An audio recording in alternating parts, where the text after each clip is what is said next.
Thank you so much for tuning in. If this is your first time listening to the show, welcome. And if you are a returning listener, welcome back. My name is Mariah. I am a health and wellness coach as well as your host. And here on the Gradually Well podcast, we talk about how wellness is so much more than diet and exercise. We like to look at the facts, but also consider the feelings so that we can really make informed choices when it comes to choosing a life that will really help us live well.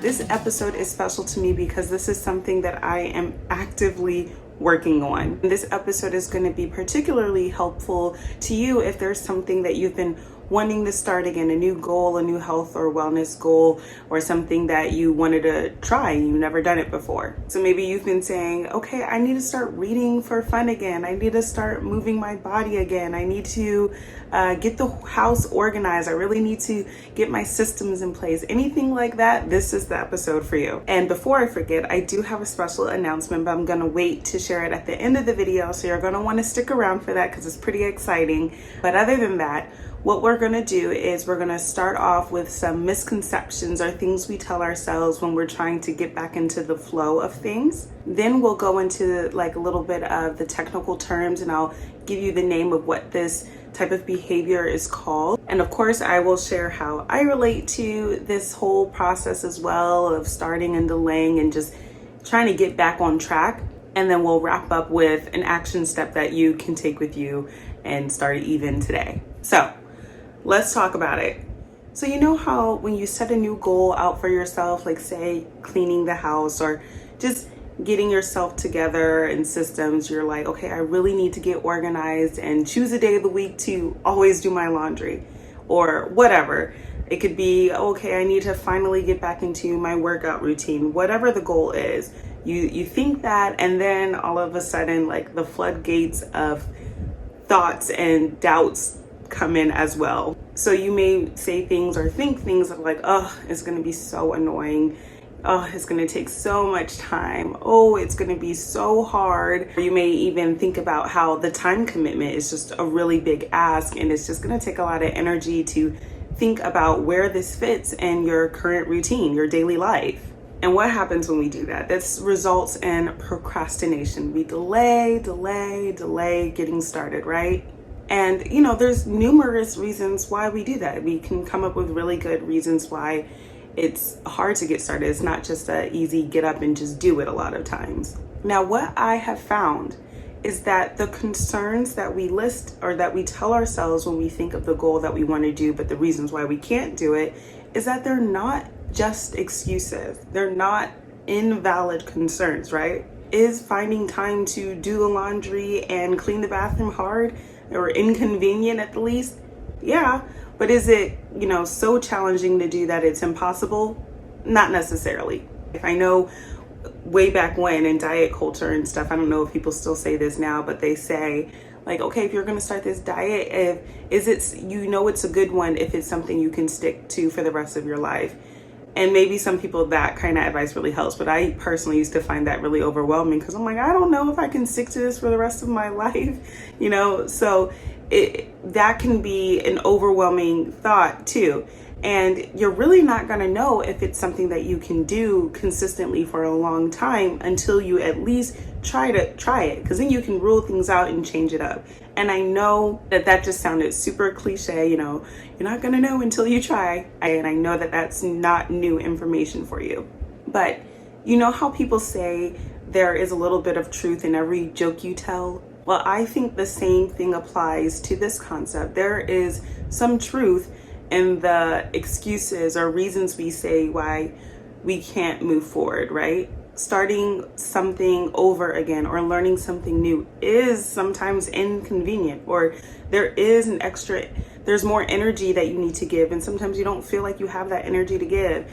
It is a little bit challenging. So there is a bit of truth to some of your concerns or reasons for not getting started. I'm gonna say that right off the bat. That's why when you tell me reasons why you haven't started X, Y, and Z, I'm not going to be the person that just looks at you and says, oh, that's just an excuse. And I'm not going to be that person because I know that there is some truth in there, and there's no need for me to dismiss that, right? Plus, it's so normalized for us to just glaze over the feelings of it all and say things like, "No, you just need to do it. You just got to do it." And that sounds great. It sounds motivating and like, you just need to get going, but that's not my approach here. And I'll tell you why. Because unless you're in like survival mode or something extreme like that, chances are there are going to be benefit to at least noticing what you are feeling, what's going on within yourself when it comes to getting to a goal or starting something new. There is benefit, and we're gonna go through it. I mean, the feelings are already there anyway, the thoughts are already there, so you might as well just go ahead and address them instead of stuffing them down and trying to ignore them and acting like they're not there, because that's not really helping you anyway. You're still delaying trying to ignore or dismiss them. So we might as well just talk about the elephants in the room.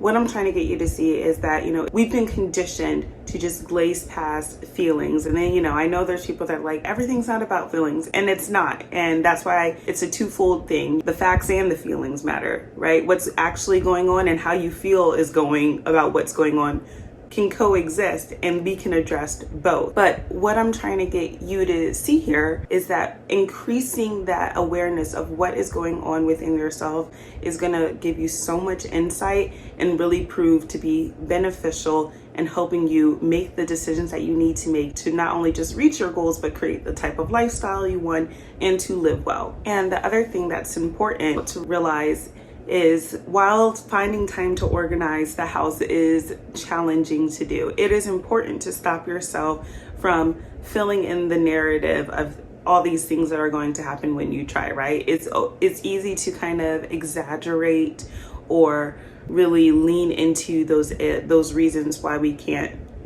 do them, and we create this narrative of why things are not going to go our way or go well, not even our way, to go well. So what I'm saying is, it's easy to go down this basically a rabbit trail of all the things that you're going to have to do and why it's going to be so hard and why this and why that. And again, I'm not going to negate that. That could be true. Some of those things could be going on, but what I find, like, people tend to stay there and then they make their decision based on those possibilities or even some of those things happening, it being challenging, it being inconvenient, it being time consuming or taking energy. We don't go that extra step and consider the benefits. What are the pros to us doing X, Y, and Z? What are the benefits of me learning a system that works well with my household and keeping it clean and organized? What are the benefits to me moving my body? What are the benefits to me having time to do things that I enjoy? And this can even apply when you're not just thinking of a goal you want to do. Like, you could be around your house and be like, man, I really need to clean and I need to get on that. It's not like really an urgent goal. This can happen when there is like an urgent health or wellness goal. So say for instance, you go to the doctor and they're like, your labs aren't looking good. You have high blood pressure, or you have high cholesterol, you're pre-diabetic or you are diabetic. You need to move your body more and you need to eat more vegetables. So sometimes there is an external push or a push from somebody else or something else that's like, you need to get it together. Same thing can go on. You can realize, oh, there's something that I need to do, but here are all these things and inconveniences and challenges that are going to come with that. And then we don't really focus on the benefits. Or we may think like, yeah, okay, I know moving your body is good for you, but we kind of just stop there. And that's where I'm going to challenge you. So you may be able to say like, I'll use moving your body and eating well as one, because that's a common health goal for people, right? But it definitely applies to other things, like our other example with getting your house organized. What is a good benefit to moving your body more and eating well, or even having a clean house? You may say, well, I don't know, I won't get sick. Okay, well, yeah, that's definitely a benefit. What's another benefit of that? Well, if you're not sick, or if you're not spending a bunch of time cleaning because you have this routine that keeps your house from getting super messy, you'll have more energy, right? You won't be spending time recovering from getting sick if it's diet or body related, but you also won't spend a bunch of time cleaning and things too if you have something more routine going on. And so having more energy is another benefit, but don't stop there either.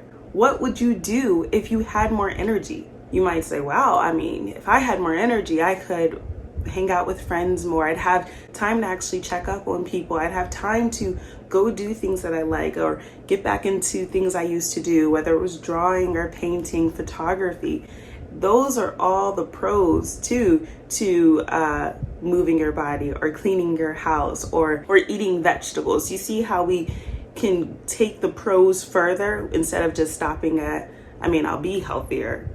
And even listening and thinking of it like that, you begin to feel that positivity as you talk through it, right? And that's going to start changing your perspective of it naturally when you go down that rabbit trail too. So while you may have the list of things that you can't do things, again, there's probably some validity and some truth to that. The reasons why you can or why you should do those things can be a lot longer than what we typically list, right? It's more than just, oh, I'll be healthier. Oh, my blood work will look better. I mean, for some people, those two are enough, but there's typically a lot more benefits to these goals, but we just haven't taken the time to see them or recognize them or even consider if there's more. When we don't take the time to go through that next step of figuring out the pros, we get caught and stuck in this delaying that phase, this procrastination phase, and we're just considering and thinking and maybe trying something here but not really genuinely trying, and it's just this cycle of delay, talk basically too. And in fact, the other day I was coloring with my toddler, and it made me remember that, like, oh, this is actually kind of fun. And it made me remember that when I was a kid, I really enjoyed painting. And then even sometimes reading some of his little kid books with him is fun. And it reminded me that I used to really like a good fictional book. But somewhere along the road, I stopped doing those things. They lost their value to me, right? And I had good reasons, right? I had to go become a professional. I had to spend time studying. I was adulting, all these other valuable things. But while my values changed and I learned that those things were important, becoming a professional, becoming an adult, reading more scholarly things, I don't know why that translated to I had to unlearn to the importance of taking time to do the things that I love to do. That had just dawned on me like the other day. I was reminded of that. So now that I'm aware of that, I'm challenging myself to actually pick up a fictional book and read it this summer. So I hope you're seeing the pattern that I'm trying to point out here, that when we don't take the time to consider the pros, like seriously go down the rabbit trail of pros like we go down the rabbit trail of cons, we get caught in this procrastination, delaying phase, and we're stuck at this just talking and considering phase. And there's a technical term. This cycle of doubting and delaying is called the contemplation stage. And the contemplation stage is from the trans-theoretical model, which is basically saying that behavior change goes through 6 different stages, and contemplation stage is the second phase of changes. And when you're in this contemplation stage, it means you are stuck thinking about making change, but you aren't actually doing it. You haven't taken the steps to go there yet. And you might even want to get started soon, but you're not quite convinced to take action very soon. There is an intention to take steps maybe in like the next 6 months, but not like this week or anything. And a clue or some signs that you might be in the contemplation stage is if you find yourself saying things like, I might do this, or I'm considering possibly. These aren't bad things to say. I'm just pointing out that you might be here if you find that you're using language that is very like non-committal. Maybe this, maybe I'll try this. It's a possibility. I've been thinking about, if you're sounding like that, you might be in this contemplation stage and stuck in that doubt and delaying cycle. I was actually in this stage not too long ago, so I'm gonna talk about that. I have been studying for the GRE, and it was a huge temptation for me to just keep procrastinating with it. For those who don't know what the GRE is, it's a standardized test that some graduate schools require you to take before you can get into grad school. And it had been a little bit since I had finished school, so it just kind of felt like overwhelming to try to find time to study, and especially for something as big as the standardized test. It was just a little overwhelming. And I found myself telling myself things like, oh, it's just gonna be so hard to find quiet time to study when I have a toddler and I'm work. Or I would also just consider like, you know what, I'll just take the test without studying. And then I even tried to rationalize why I shouldn't study, because I was like, I worked really hard to not feel a bunch of stress in my day-to-day, and adding that in is just gonna stress me out, so I'm not gonna do it. We can be quite convincing to ourselves, right, about not doing the things that we kind of know we need to do or we should do. So what did I do in this situation to overcome that and get out of it? I looked at all of those cons or the negatives that came with studying, right? And you can be real about what the negatives are. For me, I had to base my studying around my kids' sleep schedule. That was a challenge for me. It was a bit of an inconvenience that it depended on him sleeping. That's just being real. This is real life that we're talking about. So you can be upfront about it. I mean, you're talking to yourself, so you can be upfront with yourself and your challenges, right? That was one of the challenges for me. So I would say like, I have very limited time to study, and that is a huge inconvenience for me. That is a con. And then I listed a few other ones, and I just got it out. And I just want to say that there is growth and freedom and even saying those things, like letting yourself and kind of acknowledge that and notice it and giving it a little bit of space. But then you can't stay there, right? I began to consider the pros. I'm like, okay, well, what happens if I do study? I'm like, oh, well, I'll probably feel confident when I go take the test.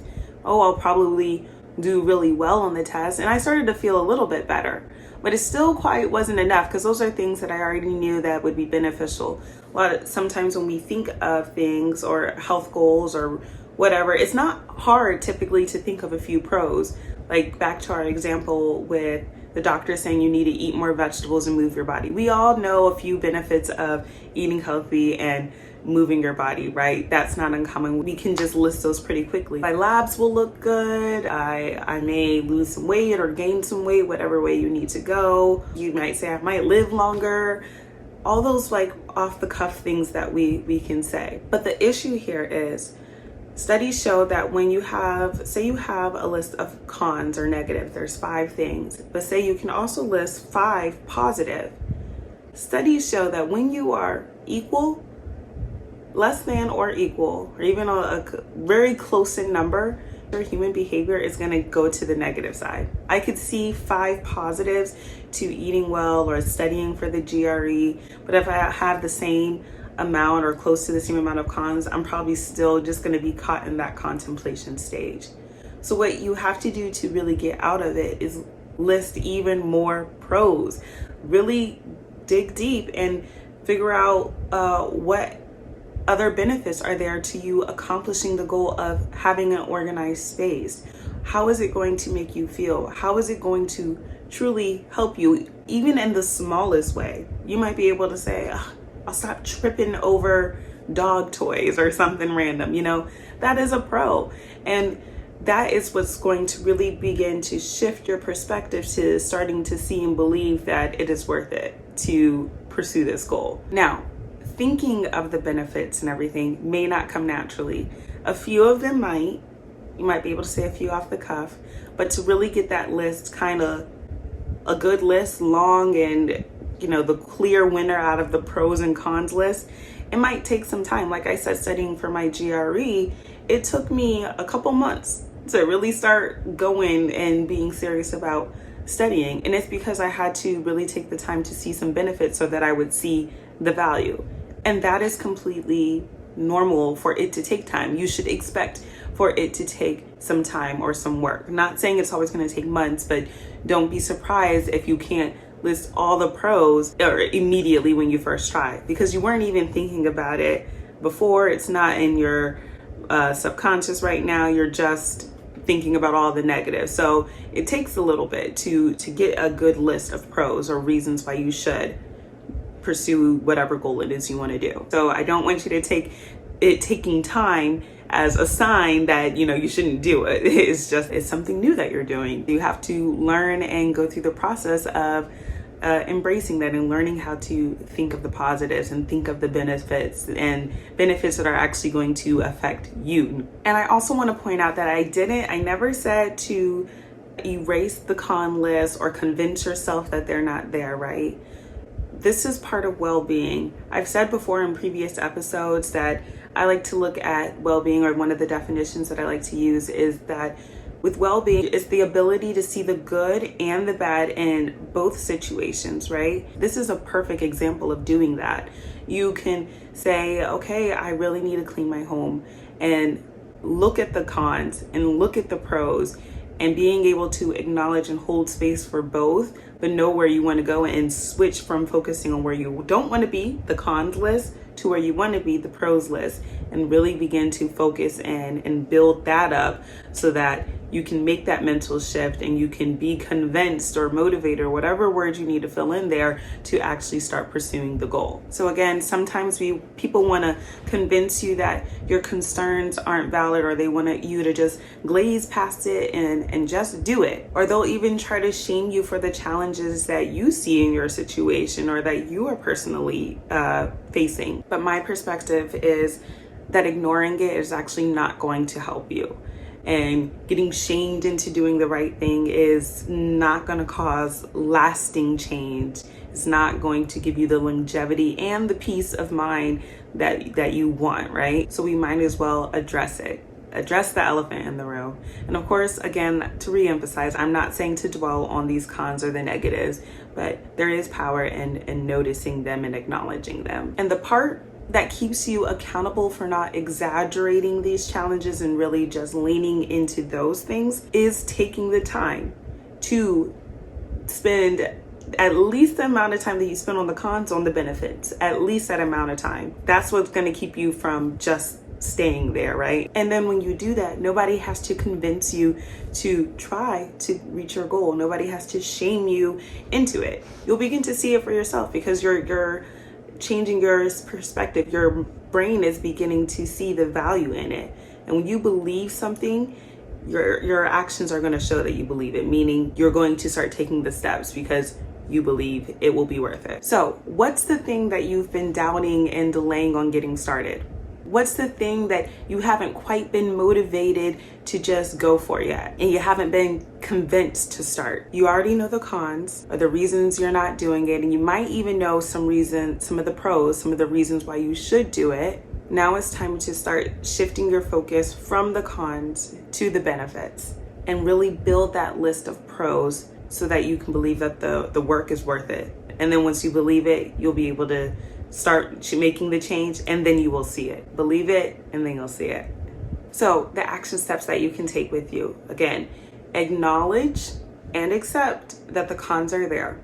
It's real life that we're dealing with. There's some real life inconveniences or challenges, and it can even be just like, oh, this is more energy for me and I already feel stretched pretty thin. That's a real inconvenience to have to consider spending more energy. Next step, don't stay there. Acknowledge and notice the cons, but don't stay there. After you take the time to do that, take the next step of spending time building a strong pros or benefits list. What are the benefits to your goal? Are you going to have more energy? And what does more energy look like to you? And what does more energy mean to you? Really go in depth here. Dream a little. Feel it. Think about it, okay? Envision it. And then ask yourself what you would do with more energy.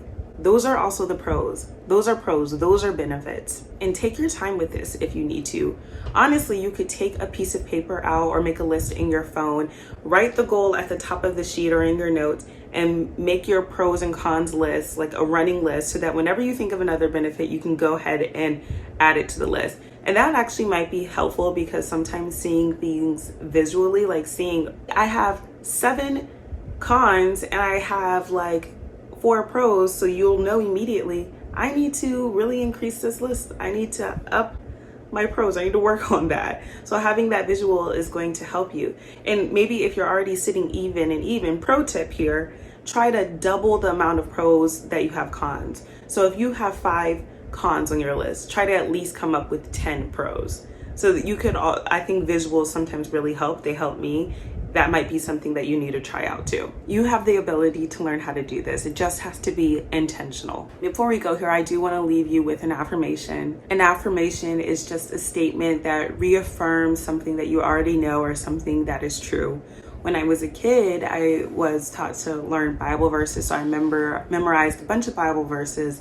And the intent was that when I was having moments of uncertainty, I could think of a Bible verse or quote that to just reassure me of stuff that I already knew or stuff that was true. So I used Bible verses a lot as affirmations. They don't have to be Bible verses. They could be quotes. You could come up with them on your own. That's just an example. So this affirmation that I'm leaving you with is something that I just came up with. And I do this from time to time when I have goals coming up, and they really help me. So I want to leave you with one today. The affirmation here is, the reasons I want to work on this goal outweigh the reasons I don't want to. Discomfort will pass and my results will last. You got to tell yourself that. That's what I tell myself. And then I work on that so that I can believe it and I see it, and then I can act on it. Earlier, I did mention that I had a special announcement before we wrap up here. One other thing I'm so excited to share. Okay. So my announcement is that I am now accepting clients for one-on-one health and wellness coaching. If you would like additional support where I partner with you and we create a wellness plan that is very specific to your goals and specific to your life and your circumstances, then go ahead and schedule a consultation with me. The consult is 100% free. If you already have like a specific goal in mind of something that you want to work on, say it actually is organizing your house and laundry, or I don't know, dealing with burnout or finding time to have fun, or maybe it is something with your physical health. Maybe you were diagnosed with a new condition. It could really be anything. If something has been on your mind, especially through this episode, and you want extra support, additional one-on-one support from a health and wellness coach, schedule a consultation with me. And even if you don't know exactly what it is you want to work on or what you may need to work on, or you have a few ideas, I can help with that too. I will have the scheduling link listed here in the show notes. So all you have to do is click it, choose a time that works for you, and we will talk one-on-one and consider if we should partner together. So that is the exciting news. You don't just have to listen to the episodes. You can actually work with me one-on-one. I am so excited to be able to start taking on clients and really supporting you and your specific goals and your specific needs. Other than that, that's all I have for today. Thank you guys so much for listening. Don't forget to follow me on Instagram. My handle is It's Mariah Shante. I just share daily wellness, inspiration, or motivation and reminders up there. And again, don't forget to schedule your free consult on considering working with me one-on-one. Until next time, bye.